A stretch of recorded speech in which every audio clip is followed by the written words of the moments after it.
Happy New Year. Welcome to New Year's Resolutions with your old pal, Uncle Plato.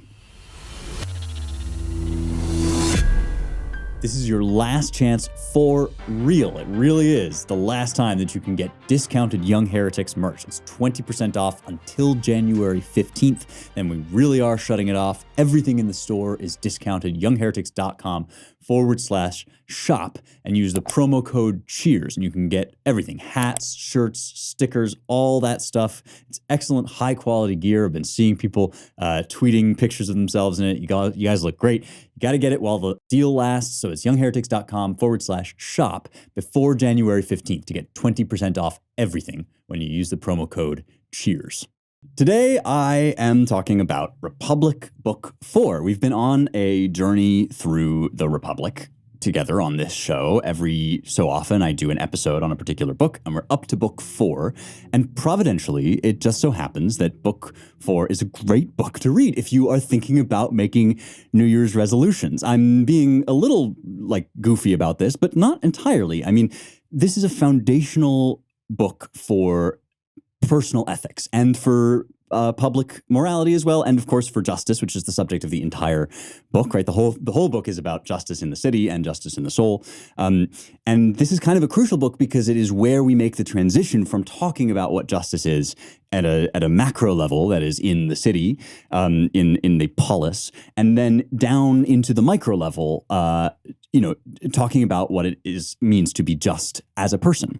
And so the kind of rudiments of the field of ethics, the philosophical study of ethics, what is good, what is bad, how should humans act, are here. They're not only here, but this is a very important text for thinking about how to be good at being human, which, as I often like to remind you guys, is what virtue is, right? The Greek word arete just means excellence. You can have excellence in a million different ways, and horses and tools can also have excellences, right? If the excellence, the arete of a hammer is being really good at hammering nails, right? Being very well shaped for that purpose. The arete of, say, a boxer is being really good at fighting, and virtue, as we talk about it, right? The excellence that we are concerned with in ethics is ethike arete, which is excellence of character, being very, very good at being a certain kind of person, or at being a person full stop. This is what Aristotle will eventually term as eudaimonia, right? The flourishing, the richness and excellence of being the best you that you possibly can be, and the best human that you possibly can be. Humans, remember, are rational animals, and so perfecting or striving for perfection in being that thing is kind of what ethics is all about. And so when we take time this year as part of our sort of secular traditions to think about what changes we'd like to make in our lives, it actually is helpful to think about why we might like to make those changes, what it would mean for us to get better, which presumably we're all trying to do right about now. And so should you, drink less? Should you work out more? Should you have a financial goal? Should you take up your, business idea and try to make your side hustle into your main hustle? We talk about these as if these are kind of minor questions, like, oh, that's just my personal life. And that's because I think so much of academic philosophy and so much discussion of academic texts in general can get very abstracted, and it's this province of sort of, this realm where very smart people talk about very complicated things. But ethics is a great place where actually the basic facts of your life become incredibly important. And asking yourself what sort of being you are and how to be good at being that sort of being becomes really crucial. So this is a great book to be reading right now, this Book 4 of the Republic. And I'm going to look at it from that perspective, as well as taking the story forward, right? Because we've been tracking this whole debate that's going on. It's now mostly a dialogue between Socrates and Glaucon. Glaucon is one of Plato's brothers, one of the sons of Ariston.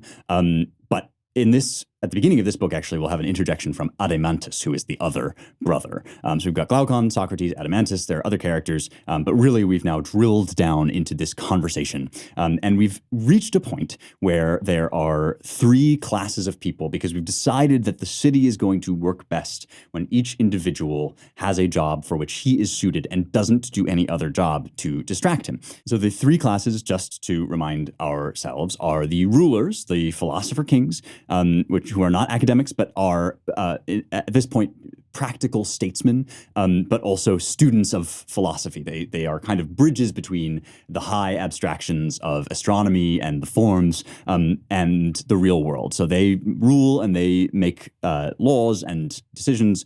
Their education is very important because once they're well educated, then they can go off and make good laws about particular things in the city. So that's the first class. Then there are the auxiliaries who have sort of taken over the art of war. They are the defenders and the executors, both within and without the state. So they're the police force and the military. And then after the auxiliaries, you have the productive class, the workers, the people that like farm and make food and then clothes and other stuff. And you might think of those as the masses, right? And what's interesting about this actually is that we get kind of antsy about it because, as we discussed last time, when we talked about book 3, Socrates is envisioning the perfect state. And in order to envision the perfect state, he's being honest about how authoritarian you would have to be. So he kind of imposes this social hierarchy. He tells the people a lie that will cause them not to question that social hierarchy, the myth of the metals. We talked about that too. And that kind of legend, that public legend, will root people with some mobility, will root people into these 3 classes.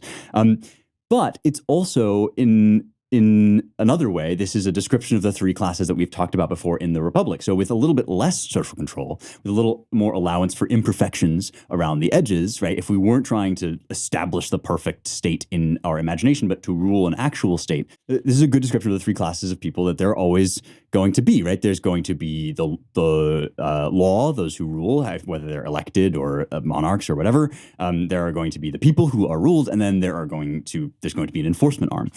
So he's trying here, in addition to imagining the perfect state, he's trying to get down to the root of what are the kind of natural components of a human society. It's not that we might not say there would be other good ways to structure a society, be saying these are the things that you're always going to be dealing with. So you've got these 3 classes of people, and now we have this interjection from Adeimantus, who says this kind of sounds miserable. And we've had this objection before, that actually you're not making people very happy. And Socrates responds, turns this right around and says, well, in fact, I'm not in the business of making people happy. I'm in the business of making the whole city as good as possible. And so it's as if you were asking me to make a statue where, because the eyes are the most beautiful part of the body, all my attention goes to making the eyes beautiful at the expense of everything else. He's saying we need to balance everybody's happiness, including the guardians, but all 3 people.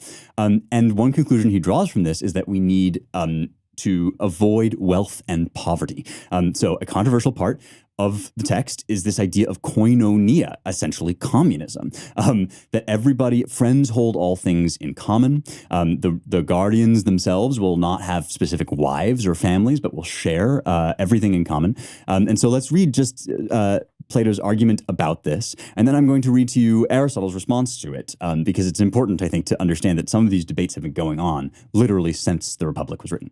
It's a new year, time for redecorating and stocking up on essentials, and your place to do that is public goods. These guys are the best. They've been with us for a while, and I've never heard anything but good things about their products. I've never experienced anything but good things from their products. The key important thing about stuff at Public Goods is that it's not chock full of gross, weird chemicals that you can't even pronounce the name of. It's all cleanly made, and the packaging looks great in your house. This is another great benefit. You can always trust that, like the soap, the hand soap, or the dish soap that you get, or the coffee that you're going to put on your counter or whatever, is going to look great in your kitchen. I happen to love their snacks. They have these chocolate-covered almonds that I just like munch away on all day long. My cat, Chad Cat, loves the freeze-dried duck nibs.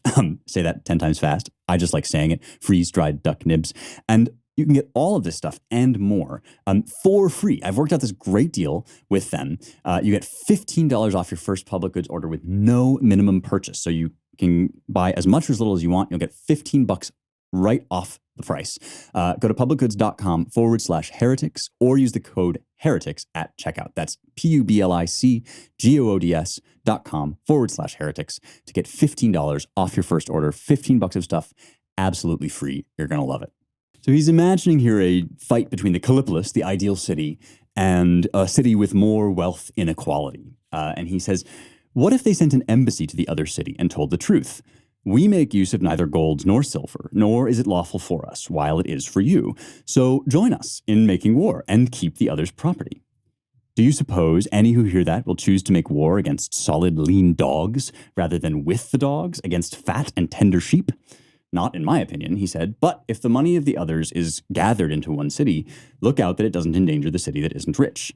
You are a happy one, I said, if you suppose it is fit to call city anything other than such as we have been equipping. What else then, he said. The others ought to get bigger names, I said, for each of them is very many cities, but not a city, as those who play say. There are two, in any case, warring with each other, one of the poor, the other of the rich, and within each of these there are very many. If you approach them as though they were one, you'll be a complete failure. But if you approach them as though they were many, offering the ones the money and the powers of the very persons, or the very persons of the others, you'll always have the use of many allies and few enemies. And as long as your city is moderately governed in the way that it was just arranged, it will be biggest. I do not mean in the sense of good reputation, but truly biggest, even if it should be made up of only 1,000 defenders. You'll not easily find one city so big as this, either among the Greeks or the barbarians, although many seem to be many times its size. Now, this is a little sinister, it has to be said, right? And in fact, it describes perfectly the theorems and strategies of fomenting woke or socialist or Marxist revolution, right? When class exists, when wealth inequality exists, class resentment exists. And so if you wanted to destroy a city, you could do it from within by simply weaponizing the class resentment of the lower classes against the upper. Eat the rich, right? This is what he's telling the people of the Callipolis to say to other cities that they come into conflict with. And if you promise to the poor that they will get the wealth of the wealthy, then you can get them on your side for your own purposes. Now remember that Socrates doesn't particularly have the good of those cities in mind. He's thinking about the good of the Callipolis. So he's not saying that this is going to fix things for the other city so much as he's saying that if the Callipolis wants to dominate, what it should do is turn the classes against one another. It stands to reason, therefore, that the Callipolis, the ideal city, should not have these wealth inequalities. And so there should be koinonia, at least among the ruling class, so that they don't envy one another and can't be set against one another. Now, some of these kinds of constraints we might think of as sort of in good American tradition. We try, for example, to exempt our Supreme Court justices from political considerations so that they're not campaigning, right? We try to set limits, right? We've talked before about setting limits on terms for Congress, and we've talked also about restricting public trading, right? People like Nancy Pelosi, who seem to be, doing all kinds of funny business behind the scenes, right? We also feel worried about the idea that politicians would weaponize money or would use their power and influence against one another for financial gain. So Plato's not completely off base here. He's talking about a real concern, which is that, love of wealth and excessive inequality creates resentments that can then be weaponized in the ways that I've been talking about. But I want to read to you Aristotle's response to the idea that this problem can be fixed with total koinonia, with total communism, right? With just redistributing wealth or abolishing differences of wealth altogether. This is Politics, Aristotle's Politics, Book 2, Chapter 4. He says, how strange it is that Socrates, after having made the children common, should hinder lovers from carnal intercourse only, but should permit love and familiarities between father and son, or between brother and brother, than which nothing can be more unseemly, since even without them, love of this sort is improper. How strange, too, to forbid intercourse for no other reason than the violence of the pleasure, as though the relationship of father and son or of brothers with one another made no difference. This community of wives and children seems better suited to the husbandmen than to the guardians, for if they have wives and children in common, they will be bound to one another by weaker ties, as a subject class should be, and they will remain obedient and not rebel. In a word, the result of such a law would be just the opposite of which good laws ought to have, and the intention of Socrates in making these regulations about women and children would defeat itself. For friendship we believe to be the greatest good of states, states and the preservative of them against revolutions. I've talked about this before. Philia, love, civic friendship, is the preservative of states against revolutions. This is why those who want to see America break down try to break the bonds of civic friendship between American and American, right? Divide us in terms of race, divide us in terms of sex, divide us however they want, just so long as we hate each other and not them, because if we hated them, we might vote them out of office and take control of our own affairs. But the unity which Plato commends, would be like that of the lovers in the symposium, who, as Aristophanes says, desire to grow together in the excess of their affection, and from being two to become one, in which case one or both would certainly perish. Whereas in a state having women and children in common, love will be watery, and the father will certainly not say, my son, or the son, my father. As a little sweet wine mingled with a great deal of water is imperceptible in the mixture, so in this sort of community, the idea of relationship which is based upon these names will be lost. There is no reason why the so-called father should care about the son, or the son about the father, or brothers about one another. Of the two qualities which chiefly inspire regard and affection, that a thing is your own and that it is your only one, neither can exist in such a state as this.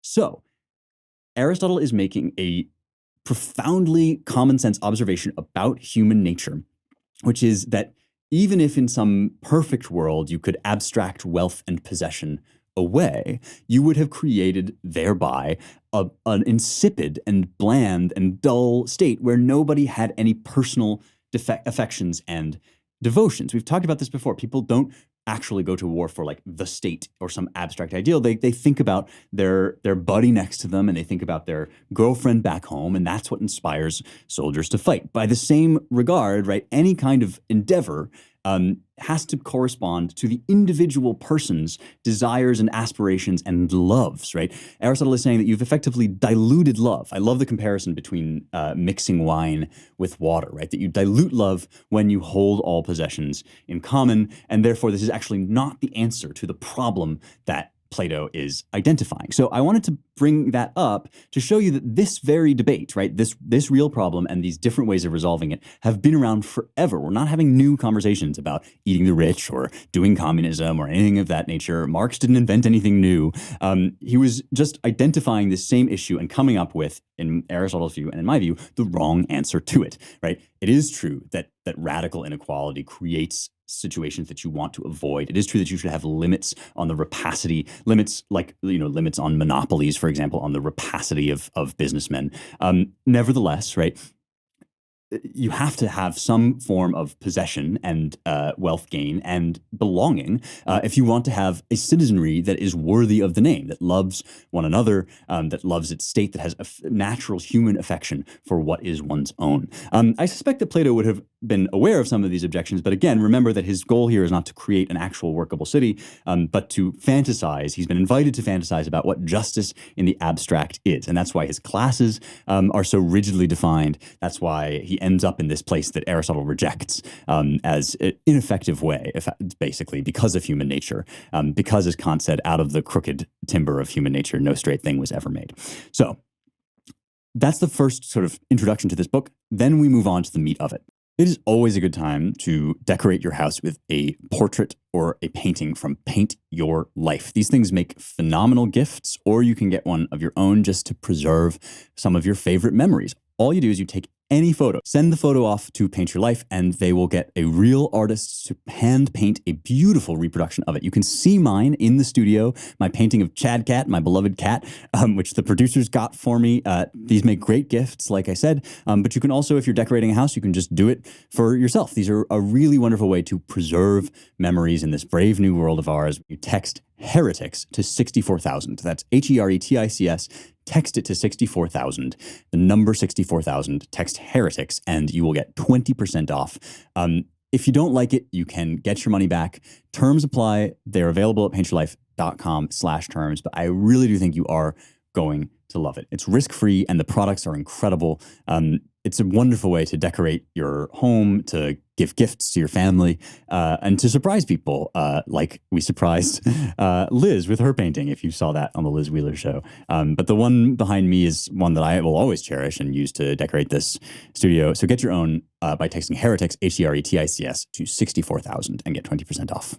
Having had this discussion about wealth, we then move on to the meat of the discussion, which is about something that both Aristotle and Plato agree on, and that is harmony in the nation, right? You want a nation of people who rule and are ruled justly. And for Plato, this means, as we've discussed already, that the people who are in their roles would be doing their roles well and for the benefit of for the success of their endeavor. So rulers will be ruling for the benefit of others, not for the benefit of themselves.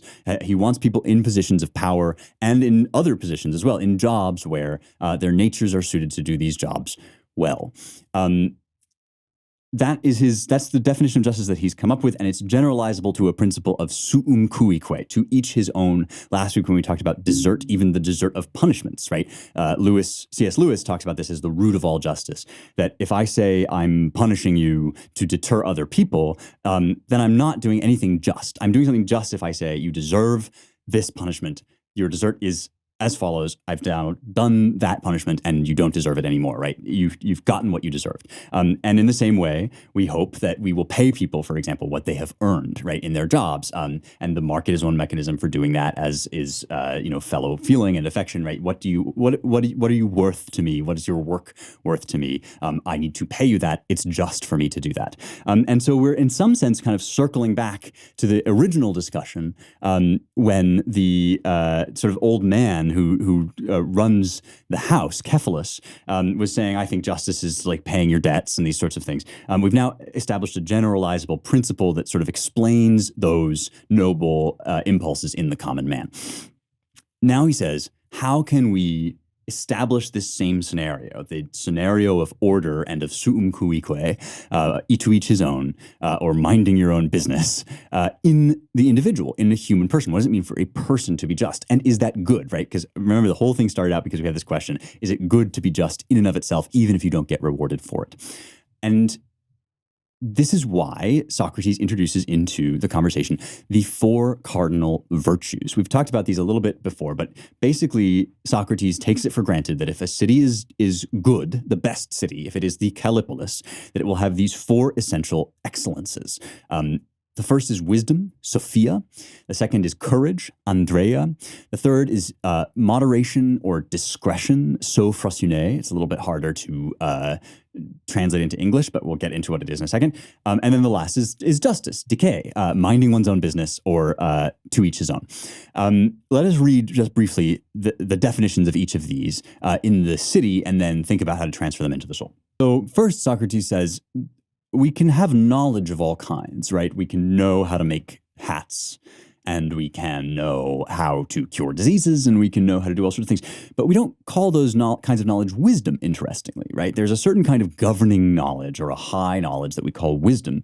He says, is there in the city we just founded a kind of knowledge belonging to some of the citizens that counsels not about the affairs connected with some particular thing in the city, but about how the city as a whole would best deal with itself and the other cities? This is reasoning and knowledge and wisdom about the good. There is indeed. And in whom is it? Said Socrates. It is the guardian's skill, said Glaucon, and it's in those rulers whom we just now named perfect guardians. So he says, this is the first virtue. The virtue of Sophia is the virtue of the guardians. It is the wisdom, not just about how to do a specific thing, but the virtue of reasoning even about whether it would be good to do such and such a thing, how much of a thing would be good. Reasoning about the good. And excellence at reasoning about the good is Sophia, wisdom, knowing the good and knowing what it would look like in the real world, right? There's another dimension of this, which we talked about when we talked about Aristotle, which is the enactment of that wisdom, and that's called practical wisdom, or in Aristotle's terms, phronesis, right? But for here, we're talking about Sophia as this kind of cardinal wisdom of knowing the good. That's the first one. Here's the next one, courage, Andrea. Courage, says Socrates, is a certain kind of preserving. Just what sort of preserving? The preserving of the opinion produced by law through education about what and what sort of thing is terrible. And by preserving through everything, I meant preserving that opinion and not casting it out in pains and pleasures and desires and fears. If you wish, I'm willing to compare it to what I think it is like. I do wish. Don't you know, I said, that the dyers, when they want to dye wool purple, first choose from all the colors the single nature belonging to white things. Then they prepare it beforehand and care for it with no little preparation so that it will most receive the color. And it is only then that they dye. And if a thing is dyed in this way, it becomes color fast, and washing either without lies or with lies can't take away its color. But those things that are not so dyed, whether one dyes other colors or this one without preparatory care, you know what they become like.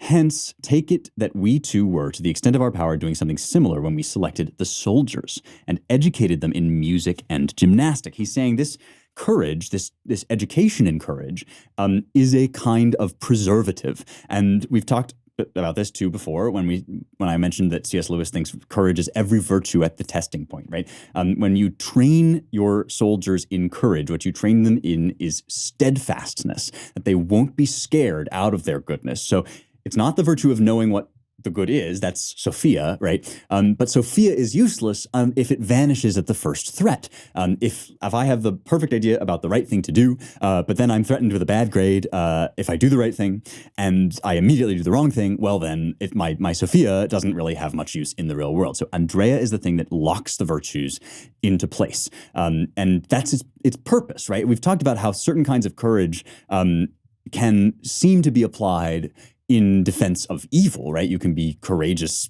a courageous scoundrel. But the purpose of Andrea of courage is to be unified with and levied in defense of Sophia, wisdom about the good, in scary contexts, knowledge about what is really terrible, right? What is really terrible is to lose your virtue or your wisdom, and not to suffer harm of the kind that people might threaten you with, or to lose your grades, or to lose your job, right? All these terrible things that are really scary, right? Andrea lets us endure those things for the sake of keeping our Sophia and our virtue in place.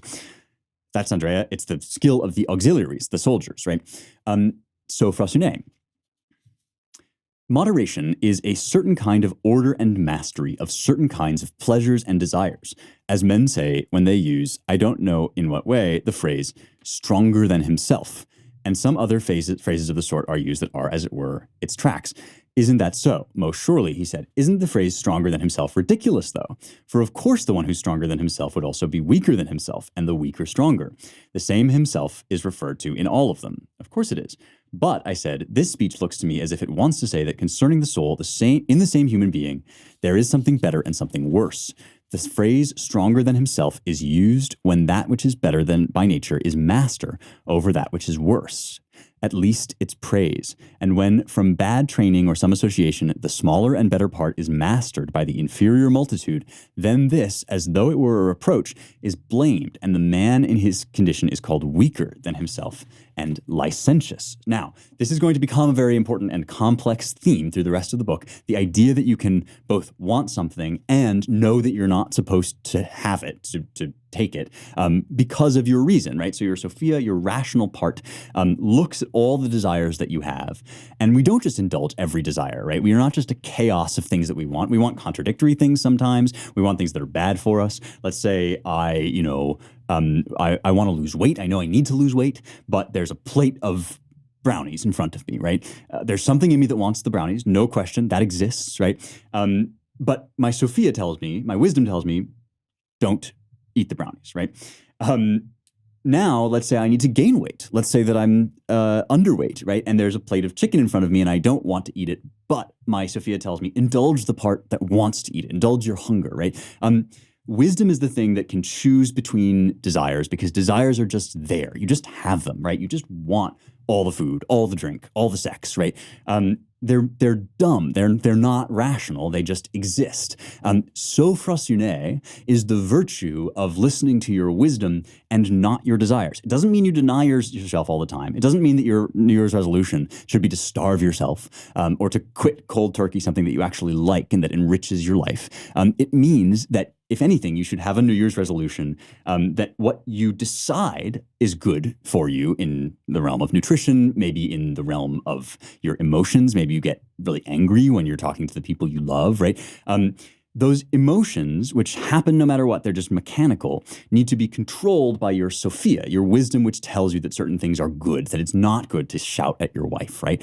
And so you need to develop ways of listening to your Sophia, which is the more rarefied, rational part of you, and not to your feelings and your desires, which are the irrational multitude part of you. They're like the masses, right? They're like this mob that just screams for things inside of you all the time. When you develop the habit of listening to your wisdom instead of the mob inside you, that is sophrosune, discretion, moderation. Another Greek word for it is enkrateia, self-control. Finally, what is justice? Now, we've talked about this already a little bit, but here's a recap of it from Socrates himself. He says, the rule we set down at the beginning as to what must be done in everything when we were founding the city, this or a certain form of it, is, in my opinion, justice. Surely we set down and often said, if you remember, that each one must practice one of the functions in the city, that one for which his nature has made him most naturally fit. And further, that justice is the minding of one's own business and not being a busybody. This we have both heard from many others and have often said ourselves. Well then, my friend, this, the practice of minding one's own business when it comes into being in a certain way, is probably justice. So, three virtues, right? They correspond in some ways to the three classes, right? Wisdom is the rulers. The rulers must have wisdom. The soldiers must have courage to preserve and defend wisdom. And then the masses kind of provide the raw material for sophrosune to exert itself, for discretion to exert itself, right? The kind of untutored, unintelligent, just desire is the thing that needs to be controlled and guided by the rulers and by the police force and by the masses themselves, right? Socrates is not just abandoning the masses to their desires. He's saying they too can exert sophrosune. Justice is the thing that teaches us which class should specialize in which virtue and how they are to go about their day in harmony with one another. Now comes the turn, right? What does it mean for a soul to be in harmony within itself? What does it mean for there to be justice in the soul? And does the soul have parts? Are there parts of the soul? So that's the next question. When I mentioned that it's a big deal that we can talk to ourselves, right? That's going to become this object of intense psychological scrutiny. While we're on the subject of the soul, as in S-O-U-L, let's talk about your soul, S-O-L-E, the soles of your feet. These are also important, perhaps not as important as your spiritual life, but certainly very important for your physical life. You use your feet a lot for all kinds of things, but especially for like deadlifts at the gym, for example. You want to make sure you have a good stance, good grip, and soul has revolutionized my life in this capacity. They make footbeds, which slide into your shoe, and they just support your foot in the way that it's meant to be supported so that you're not battering up the sole of your feet. They make a bunch of other stuff too that uses the same technology, this sort of repurposed cork. It's very firm but also soft. It helps you if you're running, if you're golfing, if you just like to take long walks, as I often do. It's the sustainable orthopedic footwear company that seeks to bring peace where the ground meets your feet. So check it out, yoursoul.com/heretics, and you'll get an incredible 50% off anything that you buy as a first-time customer when you go to yoursoul.com/heretics for 50% off. This is important stuff. You don't want to be injuring your feet or hurting your feet when you're living the active lifestyle that we all know you should be when you're walking, or if you're really just even around the house. But certainly if you're running or doing harder core stuff, you want soul, yoursoul.com/heretics. Socrates proceeds to make a number of arguments that we do in fact contain multitudes. There's more than one thing in our consciousness. This is another theme that you and I have discussed together at some length.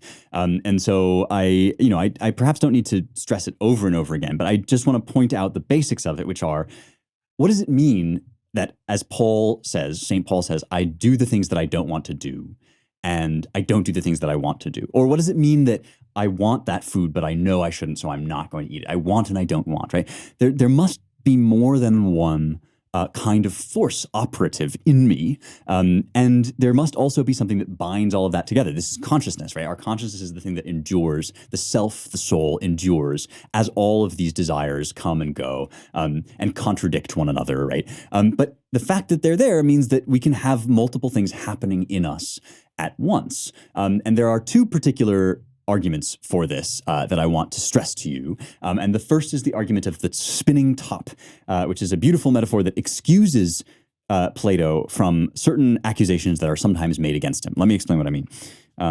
If a man wants to become still more charming, he could make the subtle point that tops as wholes, is like the tops that you spin, like toys that you spin, tops as wholes stand still and move at the same time when the peg is fixed in the same place and they spin.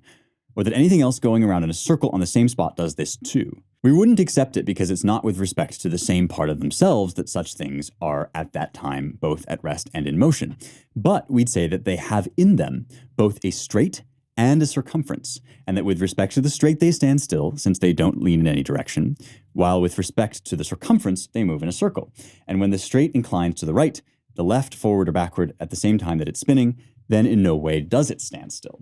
So he's saying that thing therefore has two parts to it, even though in our experience it's a whole, right? The top is a thing, it spins around, and yet there are therefore two parts to it which are connected to one another, and in fact integrated with one another. But nevertheless, we can look at it in two different respects. We can look at the top as its stick, and we can look at the top as its circle. And either way, we think about it moving and operating in different ways. The soul is like that. Even though it is a unified whole, it has parts in this way that it performs different operations and does different things, and we can talk meaningfully about the parts of it that do those operations, even if you could never actually like cut the soul up into pieces. It's not a physical thing that you could physically cut up, right?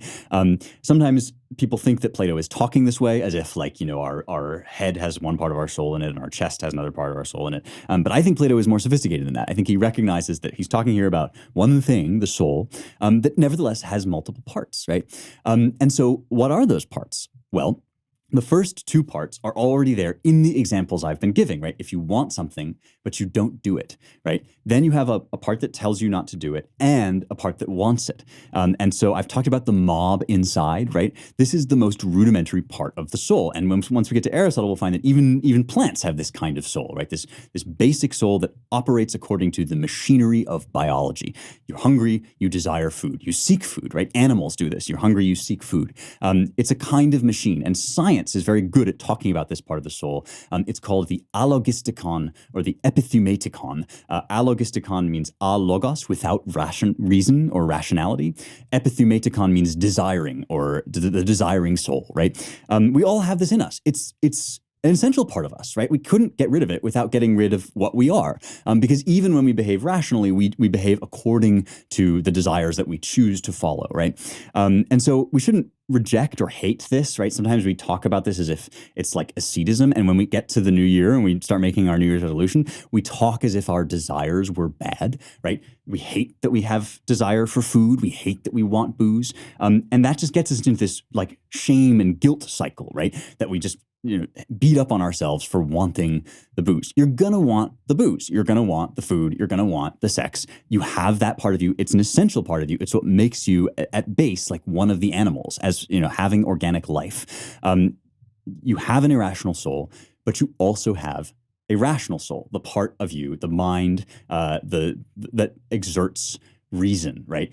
And this is the ruling part of you, according to Plato. It's called the logistikon. And when you say, I want that thing, but I'm not going to eat it, I want that woman, but I'm married, so I'm not going to sleep with her. When you say these things to yourself, the logistikon is ruling over the allogistikon. And this is this is the virtue of sophrosune, right? It's the virtue of wisdom, telling the irrational desires what to do.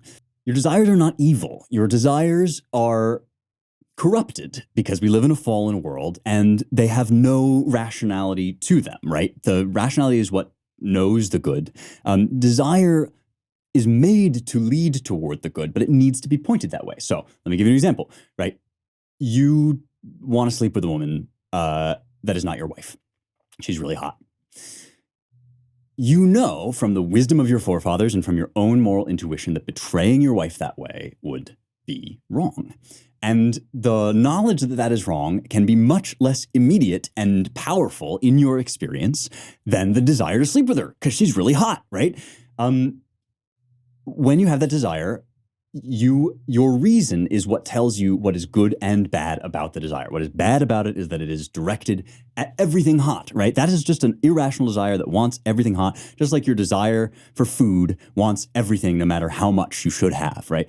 It is the job of your reason to teach this one desire, which is pointing you toward destruction, right? That the thing that it really wants can be better and more richly satisfied within the confines of your marriage, right? Sex with your wife is a wonderful thing that can indeed fulfill that desire. And it's the reason that stands above them, that consciousness, right? And sees that your desire for sex is only one among innumerable desires. And if you bring your desires toward the right order, then they will exist at last in harmony. Because of course you also have a desire to be trustworthy, to keep your word, right? Everybody does. It's just that you're not feeling it right now because your feelings are irrational. They just come up for whatever object is in front of you. It's your logisticon, it's your mind, your reason that tells you, I know this desire belongs somewhere else. I know that the good for which it was fashioned exists in another place. So this is a question that you can ask yourself. If you're overindulging in stuff, don't condemn yourself for having desires. Ask yourself what the good is that desire was made for. What can you point this thing at that will really be good, right? And how can you bring that desire into harmony with your other desires and the other things that you know because of tradition and logic are good? You know adultery is wrong. You know it will destroy your family. You know you will feel shame the minute you do it. And so in that knowledge, you have to wrest that desire away and point it toward the good that it's really designed for, which is sex within your marriage. It would be wrong, therefore, to say, I shouldn't have any sex at all. My desire for sex is bad, right? It's the logisticon that tells you which way the desire should point, not that the desire shouldn't exist at all. The last and middle thing is something we've talked about a lot, but I want to read to you Plato's description of it because I think it's fantastic. And that is the chest, the thumos, the thumoides, it's called, the chestly part of the soul. And again, it's not that we think this like lives in your chest. It's that it's the part of the soul that you feel in the chest when righteous anger leaps up and comes to your defense, because courage, that preserving, right? That preserving or executing of the knowledge that you have in your logisticon is what fights against your desires. When you have that passion, you have that desire, you need to call up your courage, your thumos, your chest, in order to execute what you know to be right over and against the desires, the mob that is crying out inside you, that is demanding that you just indulge yourself like an animal. So let me read to you the story that Socrates uses to prove that this part of the soul exists. I once heard, says Socrates, something that I trust. Leontius, the son of Aglaion, was going up from the Piraeus under the outside of the north wall when he noticed corpses lying by the public executioner. He desired to look, but at the same time he was disgusted and made himself turn away. For a while he struggled and covered his face, but finally, overpowered by the desire, he opened his eyes wide, ran toward the corpses and said, "Look, you damned wretches, take your fill of the fair sight." I too have heard it, he said. This speech, I said, certainly indicates that anger sometimes makes war against the desires as one thing against something else. So even though Leontius gave into his desire, he was angry at himself for doing that. We've all had that experience, right? You've been angry at yourself. And that's not just, oh, I know that I shouldn't have done that, but I also have rage, righteous rage at myself for giving in, for letting my alogisticon, my desires, rule over my logisticon, my brain. That's a third thing, that spirited sense of righteous indignation that you direct toward yourself can also be used in service of the good. The courage is the thing that hears from the wise logisticon and says, no, I will not sleep with that woman because it's outside the bonds of marriage, right? These are the auxiliaries, right? This is the soldiers of the soul, or the police of the soul, right? The part of you that exists to enforce the will of the ruler, which is your mind, right? Or your rational mind, right? This is the picture of the soul that Socrates paints. And he says, justice just is, human justice, individual justice, just is organizing these three parts so that they listen to one another and interact with one another in the proper way, so that the mind, which is rational, rules the passions, which are irrational, using the enforcement of the thumos, the passion or the anger, which can be weaponized in service of, or enlisted in service, I should say, of the rational mind. Now, certainly as Americans, and probably just in general, we might balk at the idea that there are certain people who are born destined to rule, and other people who are born destined only ever to obey. But I cannot argue with Plato's argument that there are parts of the soul that are destined to rule, right? And that, again, it doesn't mean that there's parts of the soul you have to cut out. You don't have to excise the animal desires in you.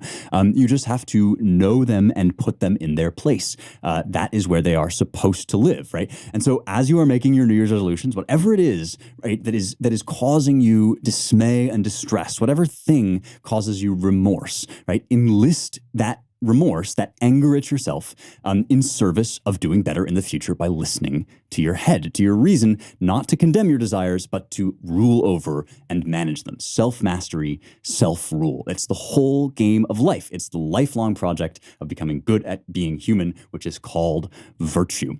Finally, the question is the question that we posed at the beginning. Is it good to be this way? Does it make you happier? Even if you were condemned by the state, let's say that you were thrown in jail for being just, would you nevertheless have a better life than somebody who was unjust?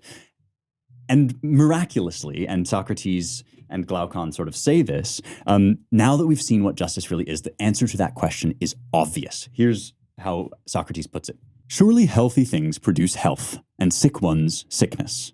Yes, says Glaucon. Doesn't doing just things also produce justice, and unjust ones injustice? Necessarily. To produce health is to establish the parts of the body in a relation of mastering and being mastered by one another, that is, according to nature, while to produce sickness is to establish a relation of ruling and being ruled by one another that is contrary to nature. It is. Then in turn, I said, isn't to produce justice to establish the parts of the soul in a relation of mastering and being mastered by one another that is according to nature, while to produce injustice is to establish a relation of ruling and being ruled by one another that is contrary to nature. Virtue then, as it seems, would be a certain health, beauty, and good condition of a soul, and vice a sickness, ugliness, and weakness. Don't fine practices also conduce to the acquisition of virtue and base ones to vice? So, as it seems, it now remains for us to consider whether it is profitable to do just things, practice fine ones, and be just, whether or not one's being such remains unnoticed, or whether it is profitable to do injustice and be unjust. But Socrates, said Glaucon, that inquiry looks to me as though it has become ridiculous by now. Once we see what virtue is, we know that it cannot be bought at any price, right? And so this is why I always tell you to ask yourself and others the question, how's it working out for you, right? We're all going to make mistakes. Everybody's going to do things we know we shouldn't do. Everybody's going to go down paths that seem good but actually aren't. There is a diagnostic test for figuring out whether you're going down the wrong path, and that is to ask whether your soul is more in harmony and in alignment with itself, or whether you have to lie to yourself as you get uglier and sadder, right? You look at people, right? I saw videos of people, demanding abortion rights when the Supreme Court was hearing oral arguments about it, and they all looked miserable, right? It's remarkable that, the disorder of the soul, right? One evil in one place causes this imbalance, this disorder of the soul, and you end up looking miserable. You end up, overindulging in your desire for food, you get fat. You end up overindulging in your desire for sex. Not only do you get venereal disease, but you end up miserable and shamed and alone, right? All of these things are connected to one another, and the reward of virtue is itself, right? Justice is its own reward. And this is a commonplace that we say all the time. We now see why it is, because virtue just is being good at having a soul, being good at being human. Your mistakes are not the end of you if you continually ask yourself, so how's it working out for me, right? How's it working out for me that I indulge the desire that feels so strong in the moment, right? How's it working out for me that I've overeaten for the third night in a row? How's it working out for me that I drink too much every night, right? All of these things are readily apparent to our experience. There is a Christian version of this, and it's called the fruits of the Spirit. The fruits of the Spirit are the diagnostic test for knowing the condition of your soul. Nobody can prise open his chest and look at something inside of him that is his soul. And so we have to be testing ourselves against the fruits of the Spirit. Are my actions producing in me and others charity, patience, long-suffering, right? These things that Paul identifies as the fruits of goodness are also, in mutatis mutandis, what Plato identifies as the true reward of justice. go forth and get it, man. It's a great world out there. And your New Year's resolutions and your habits and your practices that you adopt, the business that you start because you've always wanted to, but you've been too scared, right? All of that stuff is not like some punishment that you're enacting upon yourself. It's digging into the fruits of life, right? None of it is punishment. All of it is for your good and to your benefit because the virtue and the soul are gifts of the God who loves you. I'm gonna need all my homies out there to get on their skincare game with Disco. Guys, we can be bad about this. I know I can. I kind of think like, how you look doesn't matter. There's this weird narrative in society that like men don't care about their appearance. This has not been true throughout history. Men should care about what they look like, the face you present to the world, and having a bunch of, dry skin, oily skin, acne, dark circles under your eyes. Like, you don't need that. Disco makes really straightforward, clean products that you can use specifically for the problems that guys get with their skin. I particularly love they have this stick that you can rub under your eyes to just clear up the dry circles, the dark circles that you get. If you don't sleep too much, I'm not a big sleeper, so sometimes I need that. But then there's, they have all sorts of things. Face cleanser stick to fight acne and oily skin, exfoliating face scrub to prevent razor burn and ingrown hairs, hydrating face moisturizer to hydrate your skin and prevent wrinkles. I know all you guys are out there thinking, how do I talk to the ladies? How do I get a date? You should look good while you're doing it. So check out Disco. It's letsdisco.com. And when you enter Heretics at checkout, you can get 30% off your first order. That's a big chunk off the price. These are already very reasonably priced. It's good quality stuff for not too much money. But if you go to letsdisco.com and enter Heretics at checkout, you will get 30% off your first order. Don't wander around looking like a pimply troglodyte. Get Disco and fix your face. Locals is a community where people that love this show and more importantly love the principles of the West gather together to discuss how to go more deeply into those principles, how to enact virtue in their own lives. And I would love to see you there. It's a wonderful place. Not only do we do Q&As, but we also I write articles and you get episodes a week in advance without ads, all this good stuff. Until January 15th, you can get this at $40 for the whole year. Usually it's $56. After January 15th, it's going to be $56 again. But now it's $40. So go to youngheretics.com/locals to become a Young Heretics VIP. All right. Speaking of starting a side hustle, here's a question from Jonathan. Mr. Klavan, I have recently started a podcast of my own with content not too dissimilar to your own. Do you have a process for coming up with material to talk about? Also, do you detail out and create a list of talking points, or do you just go with whatever after you press record? Okay, so first things first. And this is not just advice for starting a podcast. This is advice for any kind of side hustle that you might be taking up. It's a great time to be having independent sources of income that you create, even if they're just on the side. It's a great time to have projects, to just go out and do the projects that you have dreamed of. They're there for you. You can create them with a little bit of elbow grease and know-how. And by reaching out, as Jonathan is doing, to people that are already doing the thing you want to be doing, right? You can actually, as never before in the world, you can make things, you can do things, you can start a shop, you can make a podcast, right? In all of these endeavors, the question is the same question that Plato had for the rulers of his city, which is, what is the good of those I am trying to serve?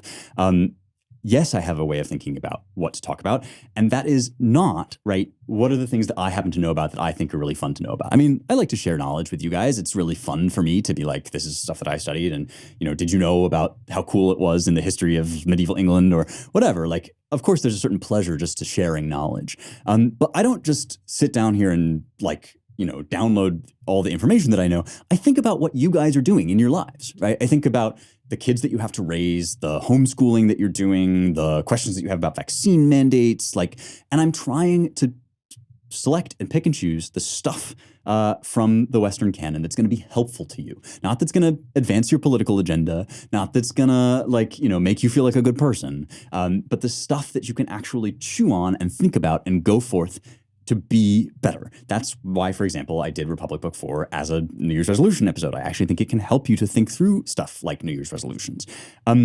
So that is how I select what I talk about on the show. It is how you should select what you sell in your store. It's not just there for your own personal benefit, even though you will get enormous benefit out of it. You are such a being as to thrive when you serve others.